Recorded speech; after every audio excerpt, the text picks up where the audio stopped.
Welcome, everyone, to episode number 130 of Talkin Kentucky. My name is Coleman Scott. His name is Caden Holmes down here in Baton Rouge, Louisiana. Caden is in Bowling Green, Kentucky. That's going to change here soon, Caden. Pretty soon I'm going to be saying I'm in Topeka, Kansas, which is that's going to take a while to roll off the tongue, I think. But you're just dropping that, huh? Yeah, well, I mean, yeah, I think it's. I guess it's official now, isn't it? It's public knowledge now. I feel like so. It's not going to be too far from enemy territory over there in Lawrence, Caden. You're not soft launching anymore, Coleman. Yeah, no, I'm not. I'm not soft launching. No, we're all about the you soft launched a couple episodes. That's what the kids are saying these days. I'm not saying it, just to be clear. Oh, it is. Are the kids saying the soft launch? Is that what they're doing? Apparently, okay. Yeah. Well, sorry, I didn't mean to interrupt you. No, that's so Topeka. Okay. Yeah, Topeka. Yeah. What's the mascot again? The mascot. The mascot is the Ichabod. Did that make our bracket that one time?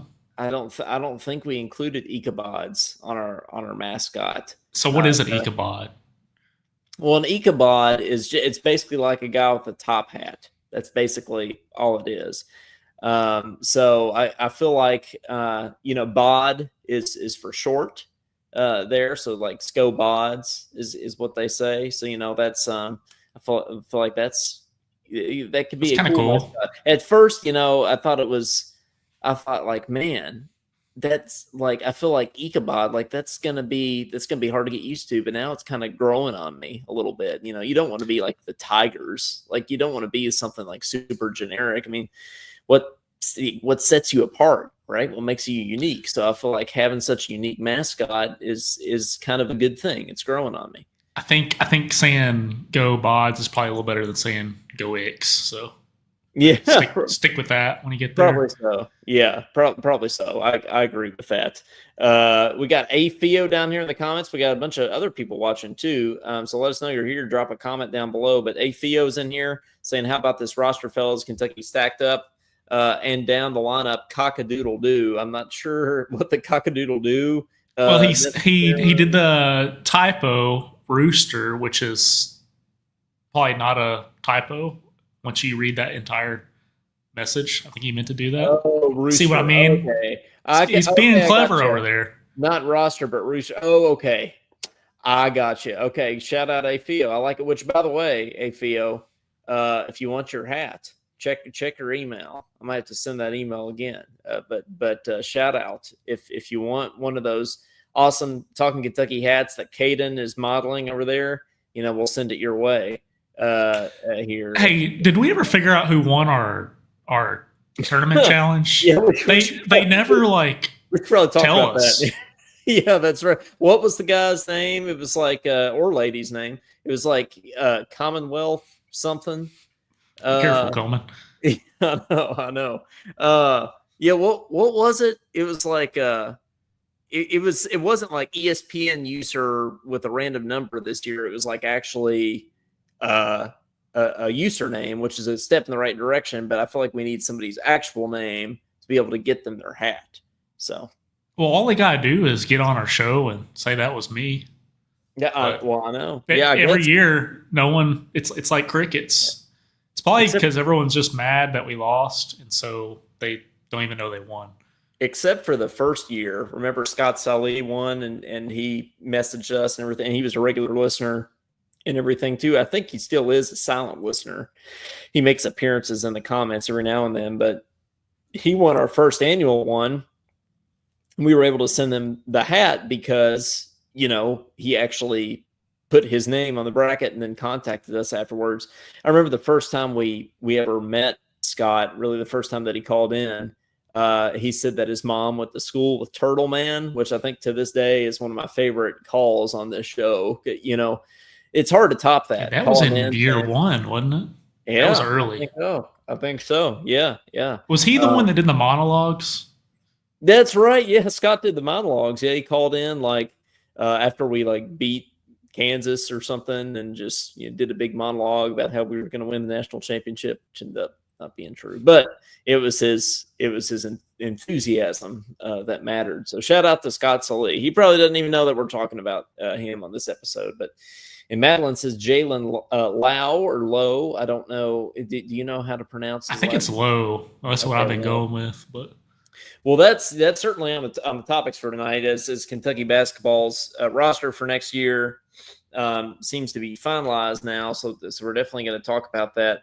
I do have the whole list of topics here again tonight, Caden. I have 6 topics tonight. It's not quite as many as last time, but I did like how Caden shouted out the numbers, and then we talked about each one individually. I thought that was kind of fun, so we'll try that again tonight. And talking about Kentucky's roster or rooster is part of it for sure. So we'll get to that. But before we get into that, on a serious note, we'd be remiss if we didn't talk about the tornadoes in Eastern Kentucky, especially down in London and Laurel County, of course. It feels like Kentucky in general over the past 2 or 3 years has endured more natural disasters than we can ever remember, with the floods, first of all, in Eastern Kentucky, and then the tornadoes in both Western and Eastern Kentucky. Now, Caden, I feel like it's been a lot. It's almost something that you not take for granted. That's not the right word, but you don't take it that seriously. Like when you see a tornado warning, like on TV or on your phone or whatever, it's easy to think, oh, well, it's not going to affect me, but you never know when it might. And it's easy to kind of overlook it. Yeah, I was telling someone the other day that I got my master's in Oklahoma, and I lived there for 2 years, and I think we've had more tornadoes here than, like, way more than that entire 2 years in Oklahoma. I didn't even have to worry about it there. So it's like Tornado Alley shifting, unfortunately, is what it seems like. Yeah, I know. I'm supposedly going to Tornado Alley in Kansas, but now, it's over in it seems to be shifting over to Kentucky, which is a lot. But you're going from Hurricane Alley to Tornado Alley, aren't you? I'm just going from natural disaster to natural disaster. Next, you'll go up to the northwest and be by a volcano. Well, I'm going to try to avoid the volcanoes. Yeah, I'll try to cross that one off. I don't really know what I would do if there was a volcano. Like, Caden, you've been to Hawaii. I think about that a lot. Like, what if you live in Hawaii and there's like a volcano about to erupt, or a volcano erupts? Like, what do you do? There's nowhere to go. Well, there's only one active one. And it's on the Big Island. So if you're on the other islands, it's probably a little safer. You'd probably be all right. Yeah. I don't know. I don't think about that very often, but it's probably violent. It probably is. Yeah, I think volcanoes are something that I'll try not to worry about for a little while. I'll try to keep that sort of at arm's length here. But it, nevertheless, prayers to the people in Eastern Kentucky. It's Mark Pope and Reed Shepherd were both over there, and Pope's family too. I think his daughter was there. Yep, they were all over there. Pope was on top of a roof. Never seen a 7-footer on a roof before, but he was up there taking branches off people's houses. Can you imagine just Mark Pope coming to your house and like helping you clean up after a storm? Like that would be at least a bright spot of the day for sure. So I bet that made a big difference to see somebody that high of stature coming over and wanting to help and do the most basic things, taking things off the roof and, cleaning up. So that's cool for sure. But Caden, as is tradition, what are the holidays? On a completely different note here, shifting gears here. Caden's been having the drip going lately over there. He's got the logo. Yeah, you've got the that logo's here to stay for a while. I'm gonna be honest. You've got the logo. You've got obviously the great hat there, and then I got the shirt. I got the sweatshirt. Yeah. Okay. Yeah, that's retro. That's old school too, right? That's even before the '90s, isn't it? Well, that hat's old school too. Technically, we have the stacked logo now, but yours is like still the straight across there. So you're going all retro tonight, even on the Talkin Kentucky side of things. I feel like I'm going retro too. I've got my old dorm in my background. Both of our old dorms. Oh, that's right. Do you know that? You know who else stayed there? My brother. Oh, okay. Back then, it was called New North, but then when we were there, it wasn't really new anymore. So they changed the name. It was still North, but it's not new. They also got rid of that parking lot right beside there. Yeah, they got rid of Blazer. They got rid of the blue courts back there. AFIO. The courts where Anthony Davis was dunking on people. Is that the court you're talking about? And where Stone Cold Willow almost made Nerlens Noel tear ACL. Yep. Back there. Yeah. AFIO, that hat's legit. I couldn't find the email after the last show. I'll look again tonight. I'll resend it. AFIO. So you can get your hat. But shout out to you for even wanting a hat. So he wants to rep the brand. Okay. And we're slowly but surely getting out there. Josh has got the sticker on his car. AFIO's got getting the hat. Scott Sully had the hat. That sticker, that car sticker, actually cracks me up because you can't even. It's so small, you can't even tell what it is unless you're on his bumper. Well, it's the thought that counts. I feel like so. He had that on there though. Yeah, on his blue car. He's trying to represent for sure, and that's what mattered. Yeah, it matches his blue car. That's exactly right. All right, I got the holidays up now. You ready? Oh yeah, I'm always ready. Here's a scholarly one for you. Okay. Since you now have your doctorate. International Day for Biological Diversity. The picture is a picture of a frog. All right, we can move on. Are you?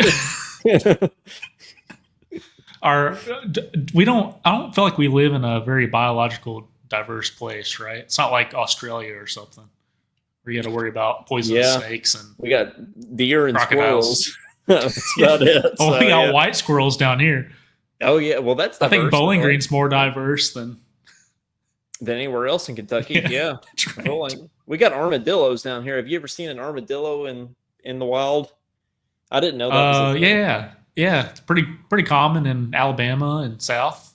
Yeah, I've never seen an armadillo, but apparently they exist down here. So I feel like Louisiana is a whatever.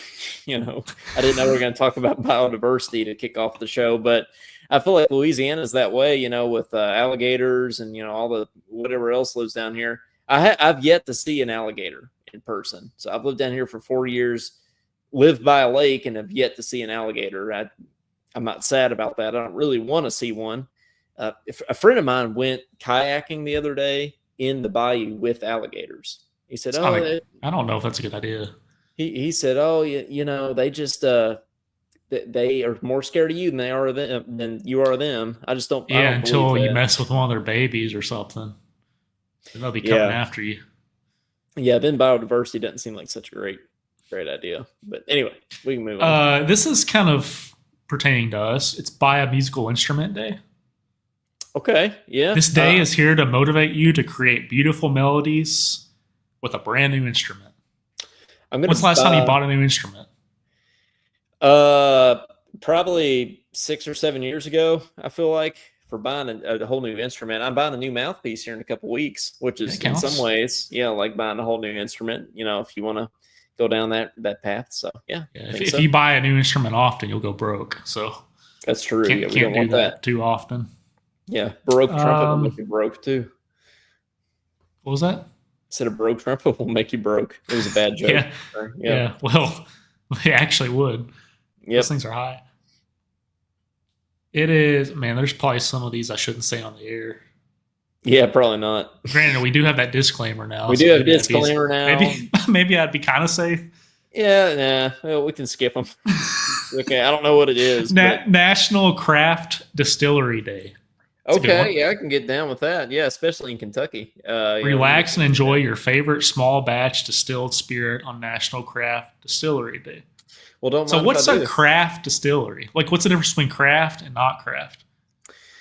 You're asking the wrong guy, but I feel like it is. I feel like it would be better. If you talk about breweries, beer, like Coors Light would be, not a craft beer, but you get a Yuengling. Okay, Yuengling. I don't know. That's probably considered domestic. Maybe so. Yeah, it might still be. But to you, I feel like it's craft because that's like your favorite beverage of all time. I feel like. A Theo has a great question here. How expensive are good trumpets like professional players would have? Well, it depends on who you ask. If you go with Depends on when you bought them. If you buy them now versus 10 years ago. if you get a good Yamaha Caden, I feel like a good middle of the road Xeno might run you $2,500 to $3,000 brand new. Maybe it's higher now, but then you could go the Monette route and spend like 15 grand on a trumpet. So yeah, or which I don't Shilkey recommend. or Shires are pretty high too. So in the grand scheme of things, we play a pretty cheap instrument though. Like yeah, but you can still spend as much as you want to on one. You can, but you really wanted to. Tubas, even flutes, and violently any string instrument, I feel like is very, very expensive. I wonder how much a cello is. I mean, that's a good question. I mean, I bet could be a you question. You just don't know that off the top of your head. I don't. Do you have a doctorate? I do. We didn't cover that in my classes, but we could ask ChatGPT. Yeah, because they're gonna know. It gave me a good answer last time, right? We were asking which one of us should draft first. Yeah, it said whoever's hotter. Yeah, basically it said whoever's more attractive, and we're like, okay, if you had another option, what would you? There's a lot of things I'll debate Caden on the show. Which one of us is hotter is not one of those things that I feel like I'll debate on the show. How expensive are cellos? I feel like we can ask ChatGPT. Cellos vary widely in price. Okay, so beginner cellos are $300 to $2,000. Professional cellos, a $300 cello. Yeah, I don't know if you want to listen to that. I don't want to hear that. Yeah, I don't think so. But it looks like professional cellos could be over $50,000. So. Yeah, I'll stick with trumpet. It's like the cost of a Tesla. Mm-hmm. Yeah.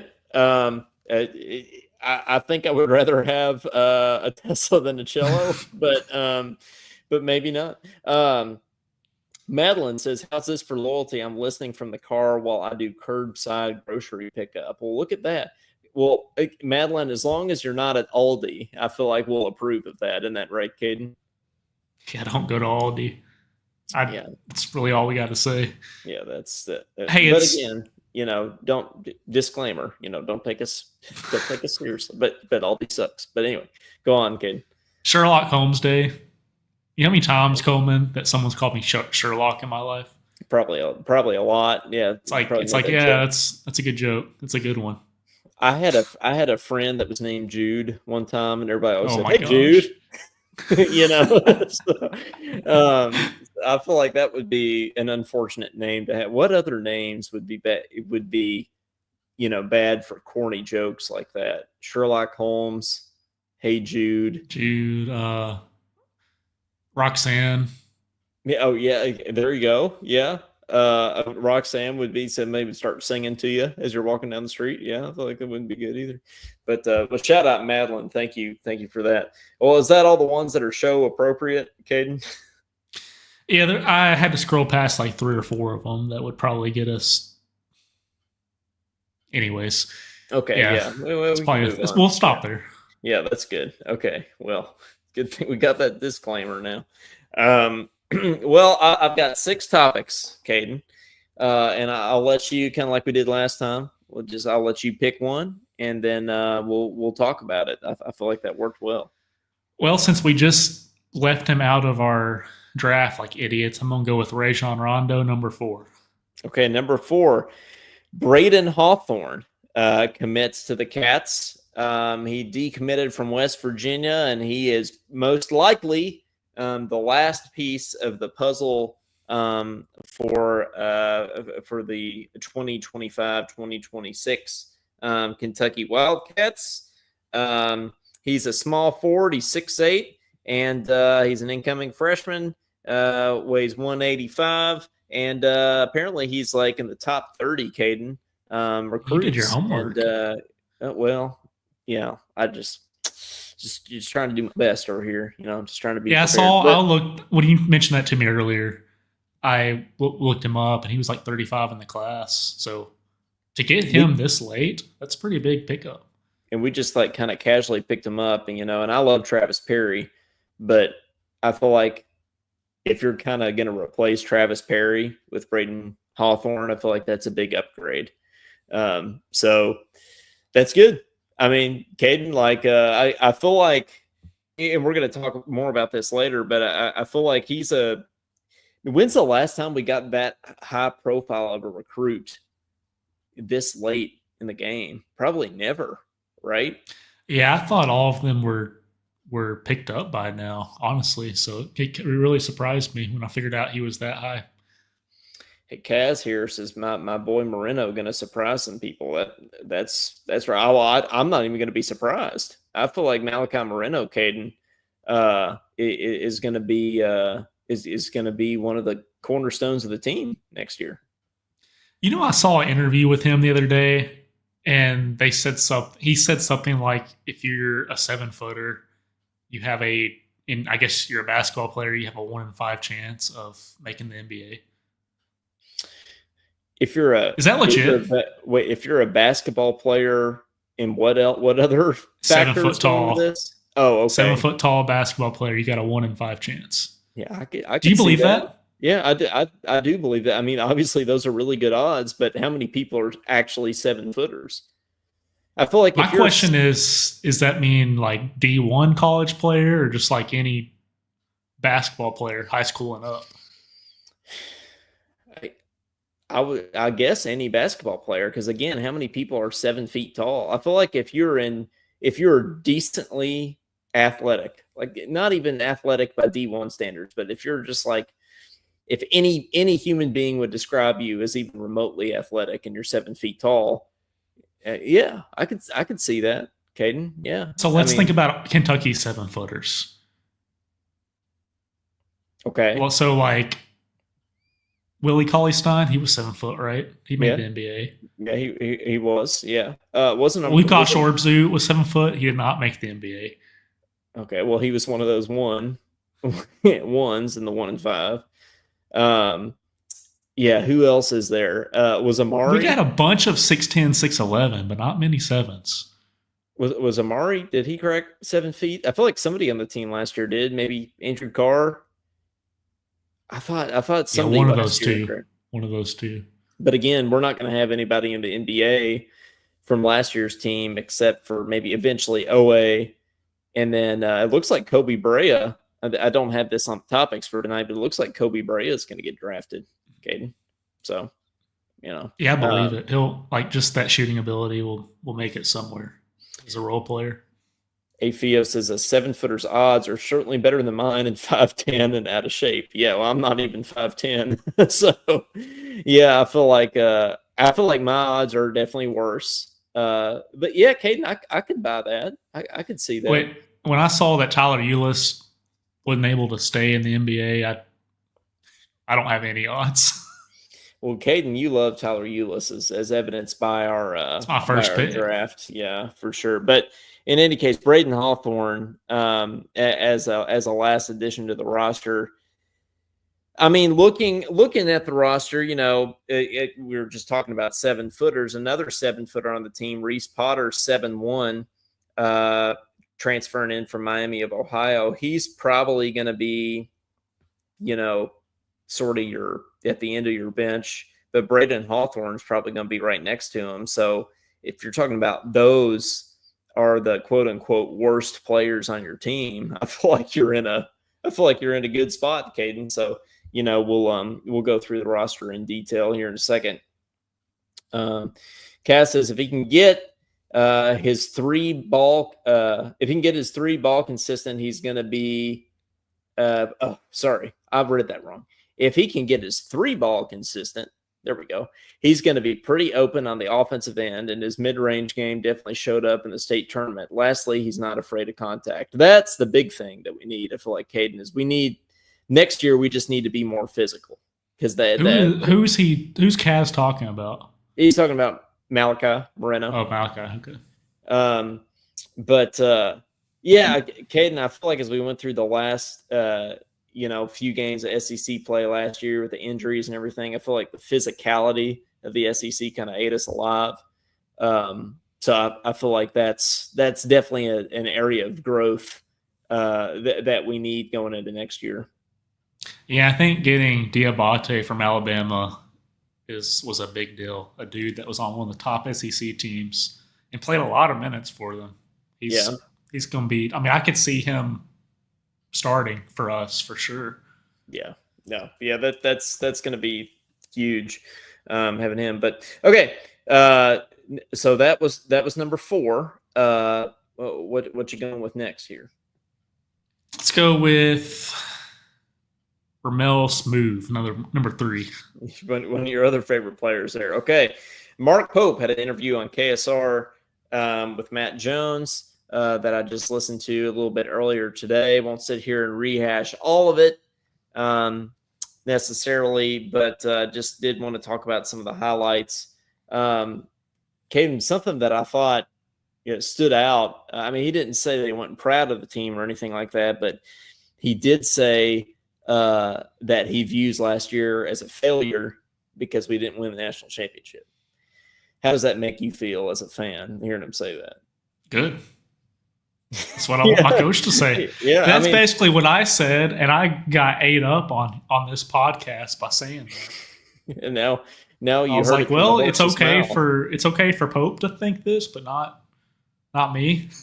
So no, I love his attitude. I love how he's not lowering expectations. He basically already said he wants to play the best teams out there, and if you're coaching at Kentucky, you might as well not lower expectations because the fans aren't going to lower their expectations. So I'm all in on it. No, I'm all in it too. I mean, it hits different, like hearing him say that, hearing it from the horse's mouth there, kind of changed things a little bit.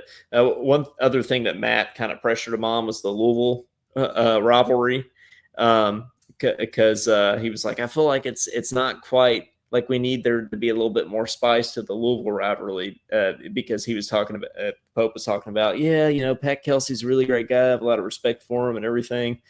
Then after Matt said that, Pope was like, "Oh, I hate Pat Kelsey." That was pretty funny. But this was a good point. On a serious note, obviously he wasn't serious about hating Pat Kelsey, but he was serious in that he feels like that's going to be a top 10, if not top 5 matchup in the next couple of years, because both programs are going to be better. And are going to kind of be at the top of college basketball once again. So he feels like that in and of itself is going to make the rivalry better. Caden, I have to be careful how I ask this, I guess, but do you want Louisville to be good again? Like, do you enjoy it more when Louisville is good, or have you enjoyed them being sort of a defenseless punching bag, as we've said on this show? I want them to be good, and I want them to stay our defenseless punching bag, even when they're good. Yeah, I want them to be top 5, and I still want to beat them by 30. Yeah, well, yeah, and that's like the best, scenario, right? But on some level, when they're not good, even if we beat them by 30, it's just like, well, who cares? Because they're not very good, right? It is more fun going into it if both teams are good. So Kaz, I see your question down there about Quaintance and Garrison. We're going to get into that in a little bit here in a second, depending on what number Caden picks. That's sort of our next thing that we'll get into. Well, why don't we even get into it now after we talk about this Mark Pope interview here. Yeah, I think those are the big highlights for me. He talked about Brandon Garrison needs to kind of step it up next year, him being a little bit of an X factor. The other thing he talked about was he was very disappointed in Travis Perry leaving. Like he said it was devastating to him, and he even said that he couldn't his soul or something. Yeah, hurt his soul, but he said he couldn't disagree more with Travis on how he saw his role at Kentucky. Like Travis didn't didn't foresee like him playing as big of a part in the program, I guess, as Pope saw him playing. Does that surprise you all to hear him say, like, man, I really wanted him to stay and kind of like be, play a bigger part on the team and part of the program moving forward? Yeah, I honestly figured that they had that discussion, and I think that Perry would have eventually seen more minutes. I just don't think it would have happened this year. So I understand why he left, but it is a little surprising to hear Pope say how much he disagrees with it, because I figured they came to maybe a mutual agreement, but it doesn't sound like they did. Well, and I don't think there's any bad blood there or anything, but another thing that he said that kind of stood out to me was being a Kentucky basketball player is about so much more than basketball. He said it's about like coming. He said he was talking to Carl Towns last weekend, and that Carl was like, "Man, I can't wait to like come back like to Kentucky like after I'm retired and like come back to Rupp Arena and like bring my kids and everything." Like he talked about the legacy of it, and Pope talked about that too. But on one hand, that made me happy that Carl Towns, some of these Cal players that might on the surface, you might allege that they came to Kentucky just for Cal. It's like, no, they actually appreciate playing for Kentucky, and they actually appreciate what it means to play basketball for Kentucky. Isn't it cool that Pope is trying to maintain that relationship with all those Cal players? Because it's not the first time. No, it's not. And it would be very easy for him to say, "Oh, well, they just like everyone, all the fans think, oh, he just came to Kentucky for Cal. I'm not gonna do all that." But you see him with all these previous Kentucky players that played for Cal constantly. They seem to have mutual respect for each other. And one of the first things Pope did was take down all the former players, pictures in the practice facility, like all the NBA photos and everything. Like he took them all down, and all that's left up is basically, the championship banners. So on one hand, he's like saying, okay, this is not about individuals, but at the same time, I feel like he's being like super invested on a personal level with players that he didn't even coach, which I think is really cool. It's kind of the best of both worlds there for sure. But yeah, no, Kaz, I'll go ahead and give you number 6 here, which is the Kentucky roster. So we'll go ahead and get into that a little bit here. So the roster looks like it is finalized now. So we've got 4 returning players. We got Trent Noah, Otega Owe, if he decides to come back. We can talk more about that, which I think he is going to come back. Brandon Garrison, Colin Chandler. Those are your 4 returning. You've got 4 incoming high schoolers. You've got Malachi Moreno, Jasper Johnson, I'm going to have to work on pronouncing his name, but Andrija Jelavic, the Croatian sensation part 2 here, the new and improved Big Z, apparently. And then, as we have mentioned, we got Braden Hawthorne. And then transferring in from the portal, we got Jalen Lau, Cam Williams, Denzel Arbadine, the kid from Florida, Muhaba Diabate, as we already talked about, Jaden Quaintance, and then Reese Potter, the Lexington kid transferring in from Miami. So that's your roster. Caden, we don't know any of these players super well, but what we do know, what are your thoughts on that? Well, if I could pick a starting 5 today, I'd probably say Lowe at point guard, I think is a given. Otega Owe is going to start. Yep. Probably Brandon Garrison's going to start at center. Yep. I'm going to say Jasper Johnson is even better than what people think. I could see him starting at shooting guard. Yep. Even though that's going to be between him and Aberdeen. Mm-hmm. The dude from Florida who just won a championship. So that'll be a battle. And then it's going to be Diabate, right? Yeah, probably Diabate, but maybe Jaden Quaintance later in the season. I could see him taking that role. I know Kaz made a comment about playing Garrison and Quaintance, possibly. I could see that happening. Then it would be like a Mario Williams Part 2 with Quaintance playing point guard. Yeah, I could see that if Garrison develops into the player that I think Pope wants him to be, then I could see Garrison starting with Quaintance even. Like I could see that being a possibility, but I see. I think you're kind of spot on with your predictions there, Caden.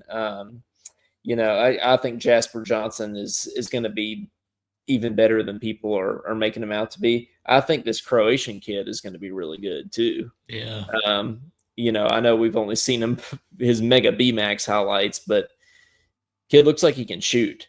I think that's my only concern about this team is I don't know if we're going to be as good shooting of a team as we were last year, but also we might not need to be.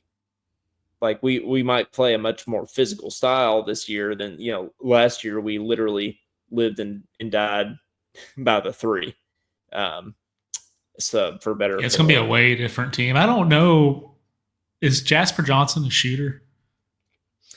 I don't think he's like known for that. I mean, I think he's a decent shooter, but I don't think he's like going to be a, Travis Perry, Reed Shepherd or Brea, kind of type. Yeah. You're right. I'm looking at this roster. I don't see any shooters. Yelovich, other than Yelovich, I mean, I don't think Jalen Lowe is known for his shooting or Aberdeen, so it's going to be a very different team. But I think it still has the potential to be just as exciting. Well, Jalen Lowe, he kind of had to carry Pittsburgh last year, and Pope was talking about that a little bit on his interview with Matt. He was like, "Yeah, I'm not taking away anything from Pittsburgh. Pittsburgh's a great program," but probably what he meant was, Lowe was the only thing they had last year, pretty much. But he was in the 90th percentile. I think I'm getting this right. He was in the 90th percentile for shots taken, and like the 20th percentile for shot selection or something like that. So basically, his shot selection was not good. But if he was having to carry the team, then it makes sense why it wasn't so good. Exactly. Well, he talked about, he said Lamont Butler was that way. And he said we took like that aspect of Lamont and like took his strengths and like sort of built around him to where he didn't have to carry the team, but he just had to, be the best version of himself and do what he did best. And so you sort of saw what happened. Obviously, he struggled with injury there at the end of the season, but there are a lot of games that Lamont Butler won for us. Thinking back to that Louisville game specifically, didn't he go 100% from the field? I think so. I mean, that was crazy. So he said he kind of envisioned doing the same thing with Jalen Lowe coming into this year. I thought that was interesting. Well, looking at our size, our rebounding should be substantially better.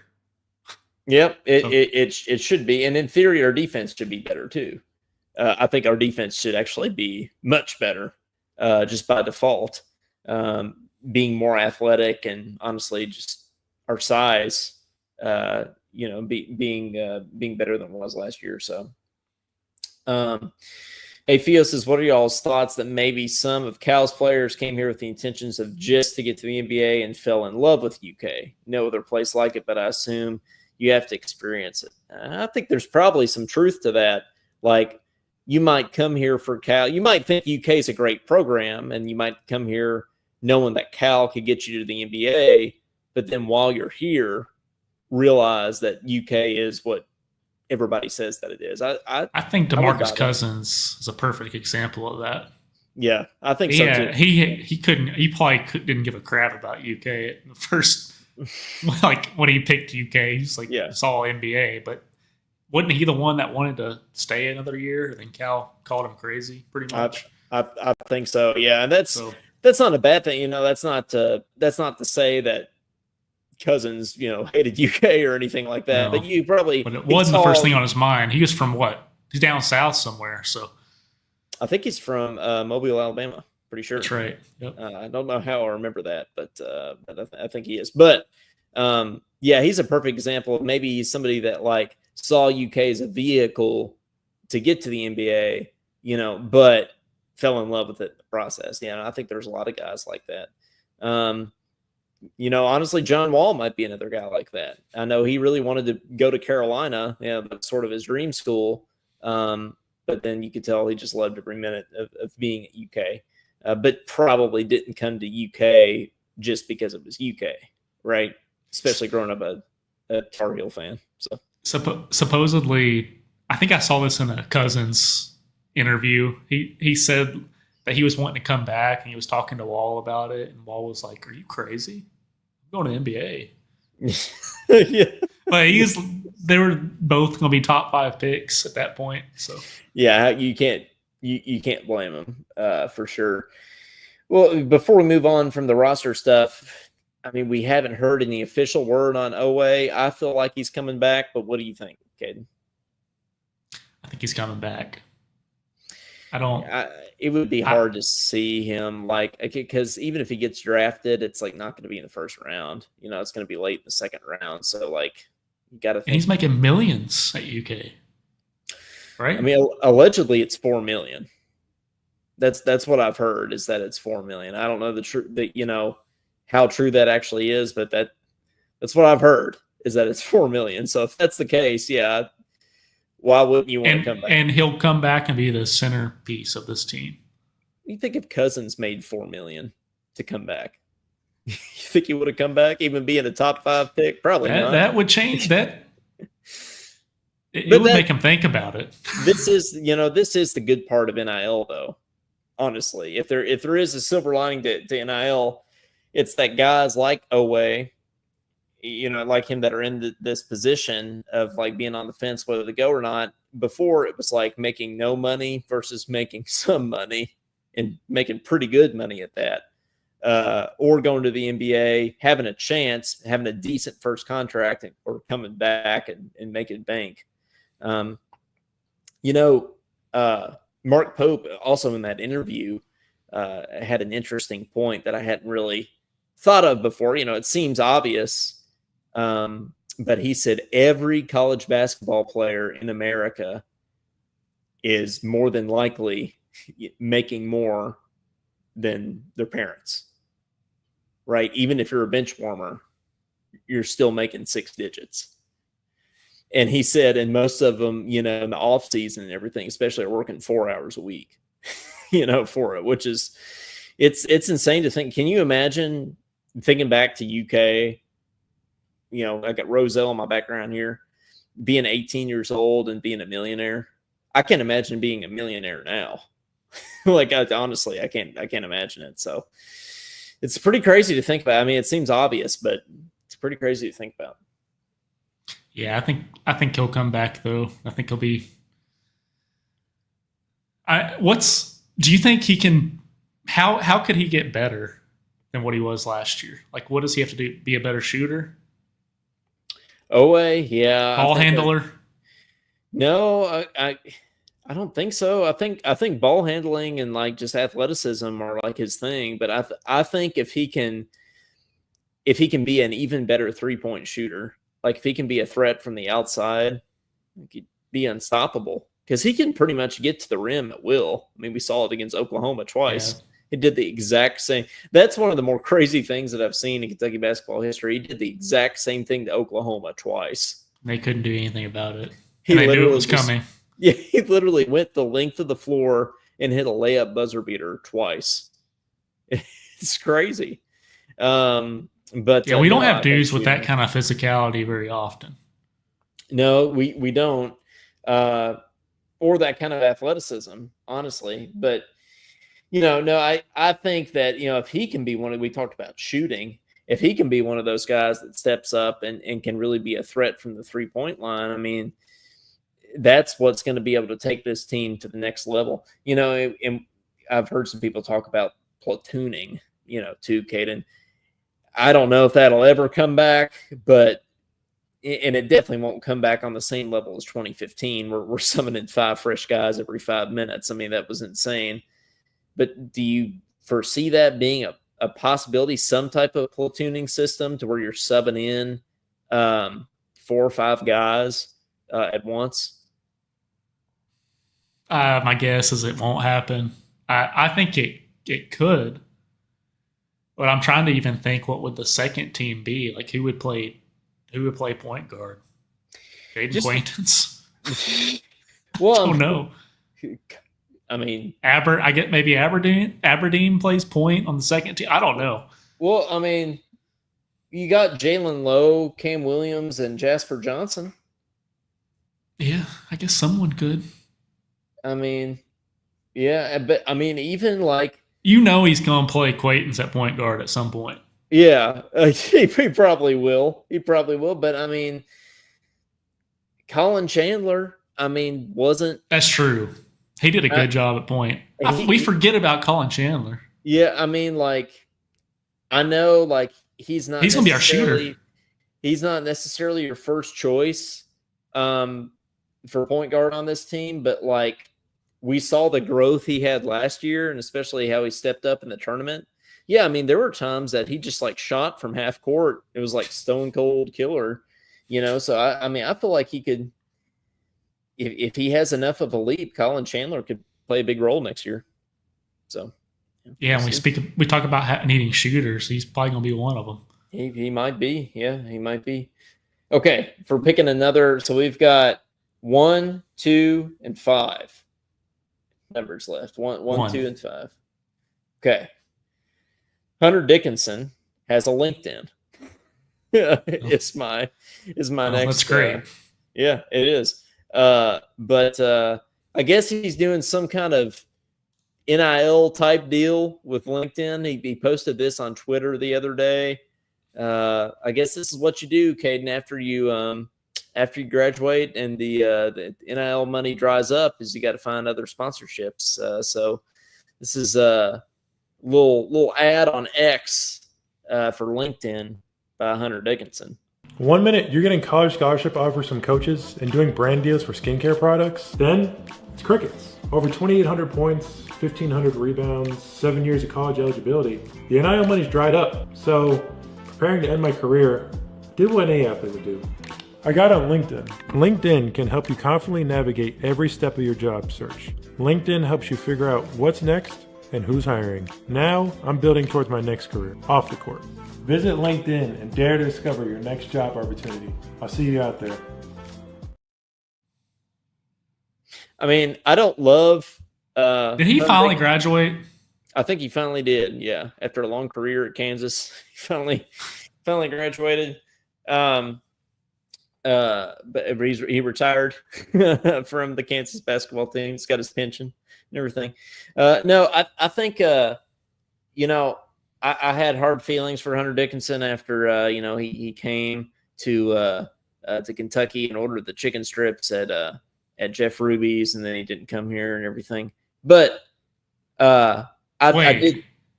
He ordered chicken strips from Jeff Ruby's.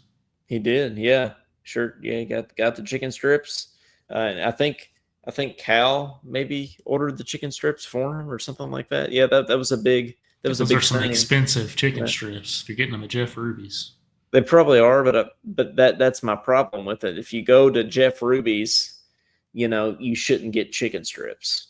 Like, you should get almost anything else other than chicken strips. Yeah, that's like asking Cody for a well-done steak. Just shouldn't do it. Madeline says 7 years. Is that how long he played in total? It wouldn't surprise me, to be honest. Some dudes are playing 7 years, going on seven different teams. I know, like Devin Askew is doing that this year, but yeah, no. I don't have a history of loving Hunter Dickinson, but I do think that's kind of funny. Okay, and I feel like, yeah, you finally graduate, and he said, I did the line he had. I did what any athlete would do. I got on LinkedIn. Yeah, I think that's actually funny. I commend him for that. I'm just imagining some of our players on LinkedIn. Can you imagine DeMarcus Cousins making a LinkedIn? Or Anthony Davis? It would be pretty funny. I feel like what jobs would they do if it wasn't basketball? What could you see DeMarcus Cousins doing? I could see him being like a financial advisor or something like that, or like a bank teller or something like that. I could just see him sitting there in a suit, like, "Oh, would you like to put that in your checking?" I could just, or like see a that. security guard anywhere. Yes, a bouncer. I mean, Yeah, I could see you mentioned that. DeMarcus Cousins a bouncer. There would be no crime. There'd be nobody would mess with him. Yeah, nobody would mess with him. No, I could definitely see that. I mean, yeah, there might be some unexpected things too. Ramel Bradley's a farmer, isn't he? So, I mean, if Ramel Bradley could be a farmer, I feel like DeMarcus Cousins could be Patrick bouncing. Sparks at Logan Aluminum too. Yeah, that's right. Yeah, what would Anthony Davis do? I have a hard time picturing Anthony Davis doing anything but basketball. Yeah, Nothing comes to mind. Orchestra conductor, maybe. He'd be easy to follow. He had long arms. You could see his he'd have a nice wide pattern and everything. I feel like it'd be good. Yeah, I don't know. Play tuba maybe. Yeah, I can see that. Yeah, he probably has big lungs. Being as tall as he is, he's no one of those 7-footers. So he'd have to sit in the very back though, so he wouldn't be blocking half the orchestra's view. Blocking anybody's view. Yeah, I think so. Yeah. Yeah. Well, let us know Short idiots. If you let us know if you think of any other career opportunities for other people. But I did think that was funny. Props to Hunter Dickinson for doing that. I think that was kind of good. Okay, Caden, number 2 5. or number 5? Okay, number Harrison. 5. Was it Andrew? Huh? Andrew Harrison, number 5. Is that right?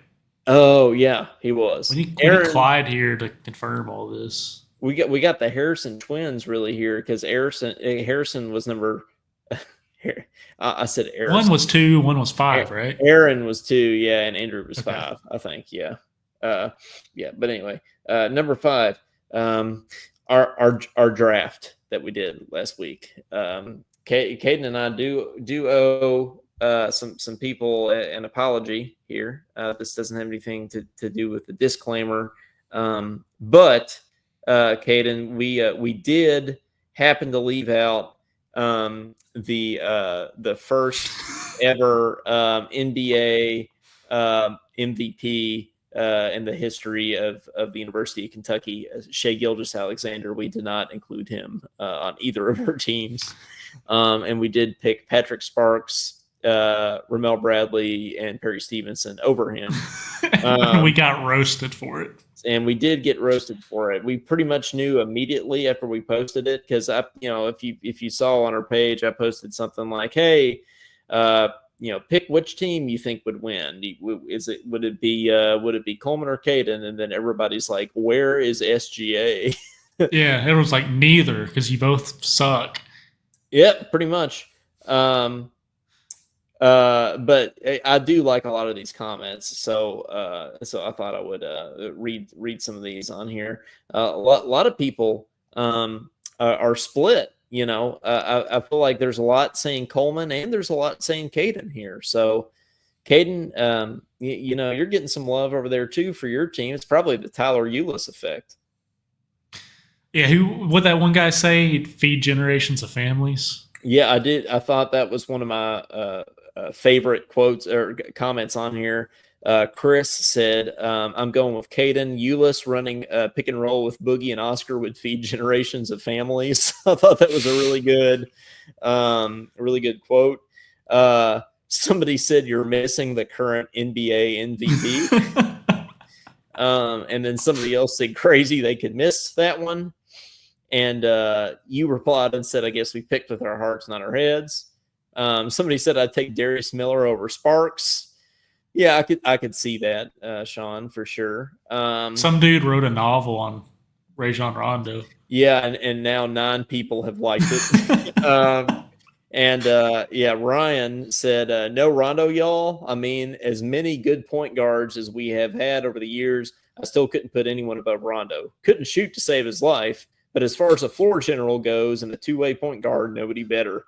Played bigger than his size, athletic, quick, could get to and finish at the rim at will, but was such a good scorer he was never seen as a scorer. Was such a good passer he was never seen as a scorer. Locked people up picked their pocket, rebounded well for his position. He was mean and a competitor. The fact teams backed into the paint because he couldn't shoot and he still tore them up says a lot. There's a reason he has 2 NBA championships and most of these other guys have 0. Some solid picks here, but no Rondo, even off the bench. I got to go with neither. So he definitely roasted us there. I could see him being ahead of Brandon Knight, but I mean, come on, John Wall and Ulyss, come on now.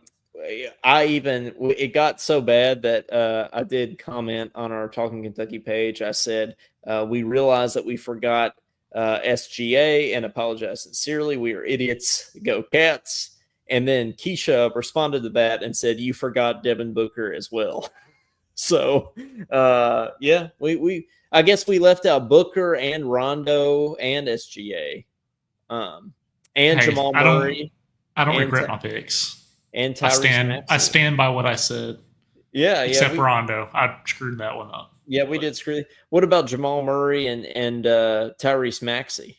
No, give me Smooth any over day. Them. Okay. I do like that we had Tayshaun Prince coming off the bench. That was good. So yeah, that was good. To be honest, I thought about Gilchrist before I did Prince for some reason. Yeah, Josh said Tayshaun Prince not as a starter, and then he put 10 question marks after that.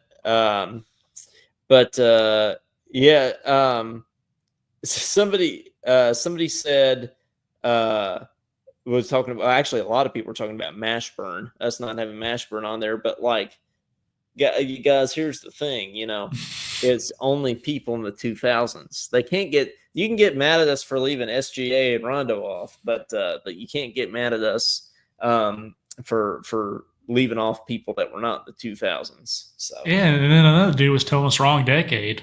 Everybody's like, no Melvin Turpin. It's like, oh yeah, somebody else was calling, no neck. Yeah, it's the millennium. It's the all 2000s. All of 2000s, as in all of the 2000s, not just the 2010s or whatever.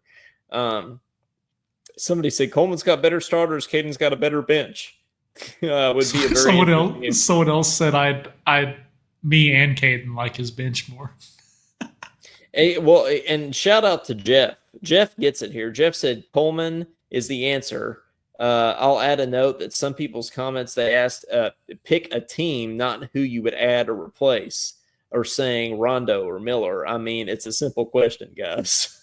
So, yeah, shout out. Yeah, Jeff. it's either A or B. There's no like swapping or.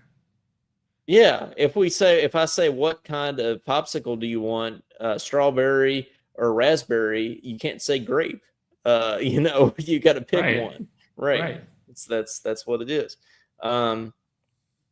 So yeah, I think it's fun to go through, and yeah, somebody's like, Dan Essel, anyone? Yeah. So yeah, we're not going to apologize for leaving off the people that didn't play in the 2000s. But yeah, somebody called you out directly, Kay, and they said, Caden, how could you leave out Anthony Davis? Leaving out Anthony Davis, Caden, impossible. Yeah, because it's a draft. Yeah, I left out Tyler Ulyss with that. Yeah, you left out Tayshaun Prince and Ramel Bradley, and I will say though, Caden picked Tyler Ulyss over Anthony Davis, which I did think was a bold move, but he did do it. So just saying. Confirm. Tyler Ulyss is my number one pick of anyone in the 2000s, and I don't apologize. I don't apologize for that. I think Patricia sums it all up here. She says, I don't want to choose because both teams have excellent players, and she put 3 heart emojis. Yeah, shout out Patricia. Yeah. Someone else said I'll take C. So I don't know if that meant he'll take both of the teams or. Yeah, well, that's the thing. You can't have both. Yeah, I saw some people were saying too. They're like, "Well, I'd take Coleman's starters and Caden's bench." It's like, well, that's not how it works. You can't do that. It's like, yeah, I think I'd take John Wall, Oscar Sheboy, Anthony Davis, Tyler Tayshaun Eulis, Prince, yeah, Tayshaun. yeah. It's like, yeah, well, I would too. Yeah, that'd be a good team. But okay. Yeah, that was fun to do. Maybe we'll have to do another draft of some sort. Maybe one that will include Dan Issel in. But apparently not Shea Gilgeous-Alexander, because I guess we're opposed to. If we can't even get this one right, imagine what that draft's going to be like. Yeah, we would really make we get canceled. The final topic for tonight is Zakai Ziegler of Tennessee is suing the NCAA, saying that he is owed another year of eligibility. He alleges that the NCAA's rule permitting only 4 seasons of competition within the 5-year eligibility window is unlawful, as a restraint of trade under federal and state antitrust laws. We have requested a preliminary injunction to allow Zakai to compete in the upcoming season while pursuing his graduate studies. We look forward to a swift resolution of this matter so that Zakai can begin preparing for next season. So, Caden, so he'll be back. Got it. We might not have seen the end of Zakai Ziegler here. Yeah, he'll win that. Yeah, he probably will. But whatever happened to 4 years, Caden? Ever since it's these COVID years, Coleman. Well, it is funny for because the rest of eternity, people are going to have their COVID years. We went from everybody staying for 4 years to everybody 7. leaving after 1 year. Right, everybody leaving after the one and done thing, and then now we're going to, you stay for a decade, you start a family, get an MBA while you're here. Don't go to the NBA, because, get an MBA. You know why? Because they're trying to cash out. Yeah, you can't blame them. Afios Ziegler has been in college since the Bush administration. Yeah, He's actually, Hunter Dickinson was in college in the Reagan administration, actually. Who's the other dude who played for Kansas? Perry? Was it Perry Ellis? Perry Ellis, yeah. Perry Ellis. I swear that dude was longer than anyone in college basketball history, I swear. He was there before I was born. Yeah, there's no doubt. Yeah, he's been there for a long time.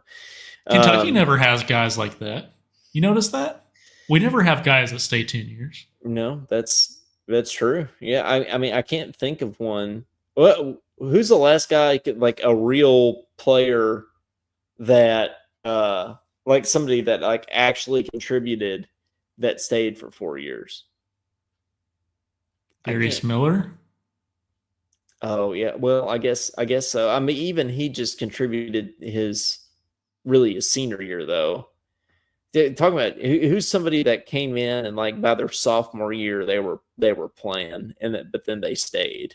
Joe Crawford. Yeah, maybe so. That's a good call. Yeah, that's a good call. Joe Crawford. Perry Stevenson. Oh yeah, how could I forget Perry? Yeah. Can't say SGA. Randolph, even though he tried to leave once. Yeah, Randolph Morris. Yeah, there you go. Okay, yeah. So maybe those Tubby years, those Tubby guys. Yeah, it's been a while. Yeah, it has been.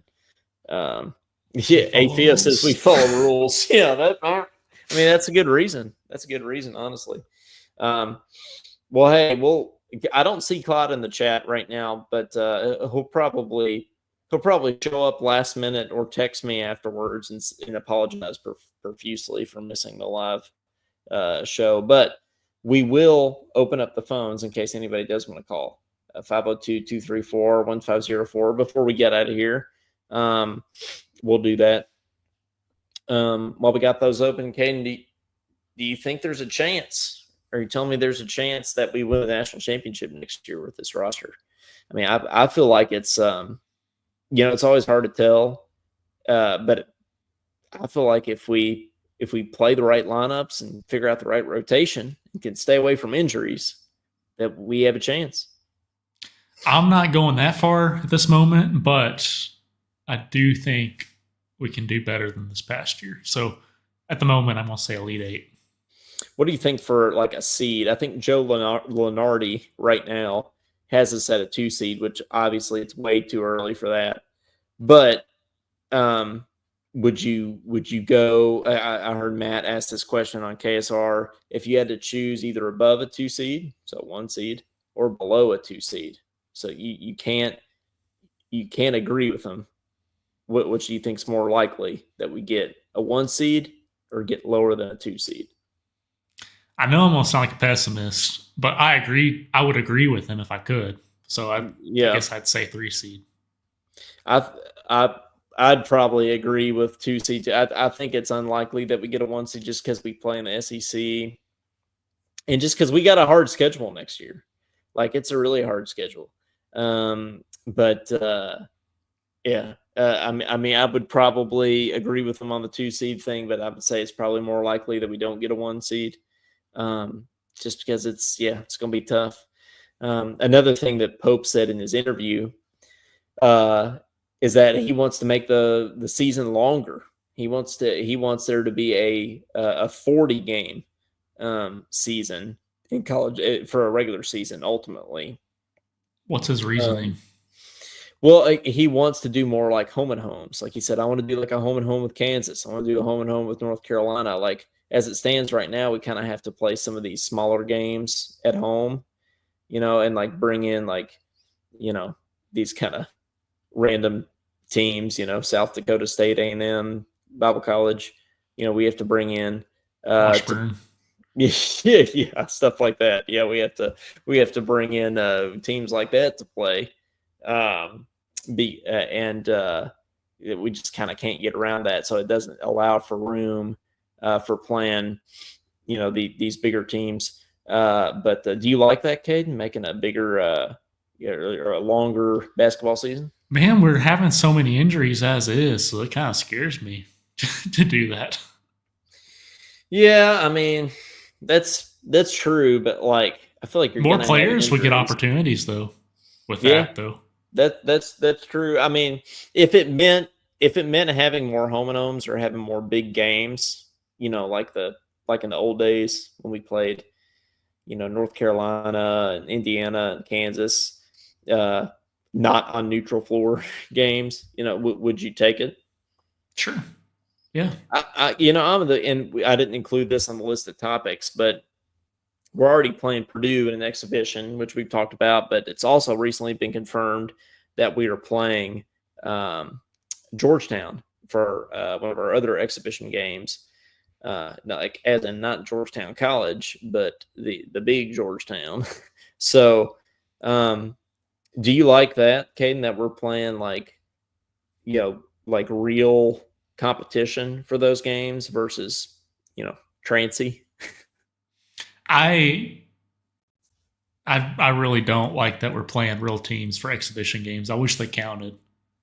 Because we're gonna win. We're gonna win it, and then we're like, well, crap, it doesn't really matter. So you would rather risking injury against good teams. Oh, against good teams. Didn't even count.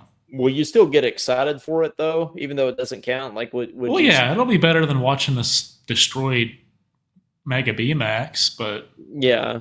I just kind of wish it would count. Do you think that'll help prepare us at all? Like, do you think that will make any more of a difference? Us playing like really good competition versus basically getting right versus trancy or something like that? It'll help us against the SEC for sure, and that's probably the way he's looking at it. Play teams like that. I like it. Conference play. So from that aspect, I can understand it. I don't mind 1 or 2 stinky team games. Like, I don't mind playing Purdue in Fort Wayne or something. Those are the ones that are affordable to get into as well. Yeah. Well, I don't mind playing teams like that. Sort of a fall, October day, hoodie and jeans weather. It's like, oh, I'm going to watch UK go beat the team by 70. Was at Florida A&M we watched. Yeah, Florida A&M. Yeah, you gotta have those games, but I also feel like it does get old pretty quick. Like, at some point, I'm like, okay, when's the actual season going to? When are we going to play somebody good? And it's Kentucky. So I feel like I like it. I think it's going to be quite a change. We already talked about this too, but the Louisville game this year is the second game of the season. It's on, I believe it's November the 11th. So normally we play Louisville over the holidays. We're going to play them literally the second game of the season this year, which is going to be weird. And it's also I never remember us playing Louisville that early. Never. Well, it's also on a Tuesday night. So that's also going to be, usually it's like a Saturday afternoon. Mm-hmm. It's going to be a Tuesday night. I feel like that's going to be weird to get used to too, but it'll be fun nonetheless. But all right, guys, there's no calls. We'll go and wrap it up for tonight, but thank you all very much for listening as always. Madeline, thanks for listening in the midst of your curbside pickup there. Hopefully it wasn't Aldi. Hayden, what are we calling this episode? Not Aldi. Not Aldi. Talking not Aldi. Talking Hawthorne. Talking LinkedIn. We talked about cellos. Talking cellos. I like that. Yeah, it's not bad. Talking Good. cellos is good. Yeah. Well, yeah, that wasn't on the list for tonight, but it's fine with me. Yeah, talking cellos. I like it. Well, be on the lookout, guys, too, for we just hit our 3-year anniversary as a podcast. So be on the lookout for a little highlight video coming your way soon. And also be on the lookout for some cool guests coming on the show. I'm kind of in the midst of moving right now, so it's kind of crazy to organize all that. But over the course of the summer, be on the lookout for a cool guest or two. So don't go anywhere, Don't wait till football season to watch us. We'll still be here. So for Coleman Scott, for Caden Holmes, for Cellos, and for our disclaimer, this has been episode number 130 of Talking Kentucky, which is the same number of years that Hunter Dickinson was at Kansas. Still less than Perry Ellis, though. Yeah, still less than Perry Ellis. And we'll see y'all next time. Go Cats.